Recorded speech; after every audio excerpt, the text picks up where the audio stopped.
बंधु माने मु आपणଙ୍କୁ एपरि एक अद्भुत एवं दिव्य कथा शुणाइबाकु जाउछि जाहाकु शुणिबा परे आपणଙ୍କ जीवनर दृष्टिकोण बदली जीव। शास्त्र रे कहा जाइछि गाई केवल गोटे पशु नुहे, से माँ अटे। सीए धरित्री पृष्ठरे चालुथिबा देवी अटे। जो व्यक्ति श्रद्धार सहित गोमातांक महिमा शुणी थाए से केबे दुखी रुहे नहीं। आसंतु शुणिबा। बहुत पुरातन कथा अटे। गोटे छोट गाँव रे एक गरीब ब्राह्मण रहुथिला। ता पाखरे ना धन थिला ना साधना। ता जीवन कठिनतारे पूर्ण थिला, किंतु ता पाखरे गोटे संपत्ति थिला। ता हेउछि गोटे धवल रंगर गोमाता। ब्राह्मणटी से गाईर सेवा एमिति करुथिला जेमिति केही ता मार सेवा करिथाए।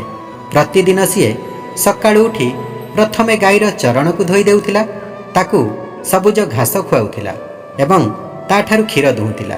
गाईटी भी से ब्राह्मण को अपार स्नेह करुथिला। जेबे भी से ता पाखकु जाउथिला, गाईटी ता आखिरे अपार करुणा और प्रेम भरिकी देखुथिला। से गाईटीर क्षीर सेही ग्रामर पिलामानंकु शक्ति देउथिला, वयस्क मानंकु स्वास्थ्य देउथिला एवं भोकिलांकु तृप्त करुथिला। समय गड़ी चलिला। दिने गाँव रे भयंकर मरुड़ी पड़िला। जमीबाड़ी सुखीगला, कूଅ पोखरी सुखीगला।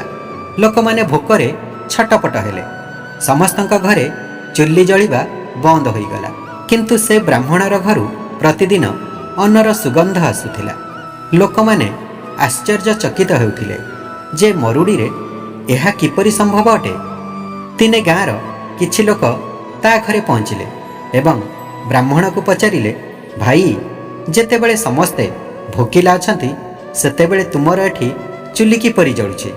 ब्राह्मणटी हसिकी कहिला, एहा सबु मो गोमातार आशीर्वाद अटे। जेतेबेले मु मो गोमाता को पूरा निष्ठार सहित पाळिली सेतेबेले ये मते केबे अभाव रे रहिबाकु देला नाही। मरुड़ी समय रे भी एई गोमातार क्षीर रे मो घर चली आसुछि एवं प्रभुंक कृपारु अन्न आपे आपे प्रकट होई जाउछि।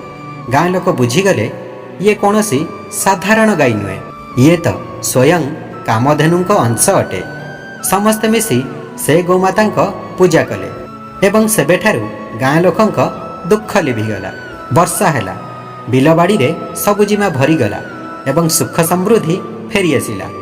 बंधु माने एही कथाटी आमको एक गभीर उपदेश शिखाउछि। गाई केवल आमको क्षीर दिए नहीं, अपितु आम जीवनर समस्त विपद को हरण करिनिए। तार सेवा करिबा वाला केबे भी निर्धन रुहे नहीं, केबे दुखी रुहे नहीं। शास्त्र रे स्पष्ट कुआ जाइछि, जेउठारे गोमातांक वास होइथाए सेठारे माँ लक्ष्मी स्वयं वास करिथांती।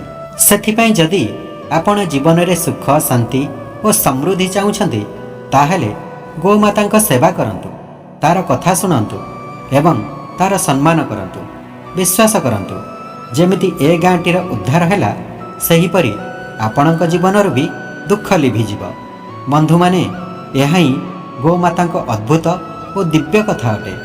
गोमाता कौनसी साधारण पशु नुहे, से धरित्री पृष्ठर देवी अटे। राधे राधे।